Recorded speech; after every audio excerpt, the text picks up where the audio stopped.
செங்கல்பட்டு மாவட்டம் மதுராந்தகம் அருகே கிடவலம் கிராமத்தில் இயங்கும் அரசு டாஸ்மாக் கடையின் சுவற்றில் துளையிட்டு மதுபானங்கள் கொள்ளையடிக்கப்பட்டுள்ளன. இதுகுறித்து கூடுதல் தகவல்களை தருகிறார் எமது செய்தியாளர் சத்யசீலன். வணக்கம் சத்யசீலன், உங்களிடம் இருக்கும் தகவல்களை சொல்லுங்கள். வணக்கம். செங்கல்பட்டு மாவட்டம் மதுராந்தகம் அடுத்த கேவலம் கிராமத்தில் இயங்கி வரும் அரசு மதுபான கடையில் நேற்றிரவு நள்ளிரவில் சில மர்மவர்கள் மதுபான கடை சுவற்றை துளையிட்டு மதுபானங்களை பிடிக்கின்றனர். அப்போது இரவு நேரத்தில் ரோந்து பணியில் ஈடுபட்டிருந்த மதுராந்தகம் காவல் நிலைய போலீசார் கடைக்கு சென்றபோது அங்கு தேடிக் கொண்டிருந்த மர்ம நபர்கள் போலீசார் வருவதைக் கண்டு ஓட்டம் பிடித்தனர்.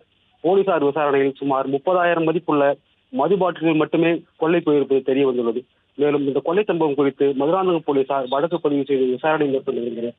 மேலும் இந்த மதுபான கடையில் இரண்டாவது முறையாக திருட்டு சம்பவம் நடைபெற்றுள்ளது என்பது குறிப்பிடத்தக்கது.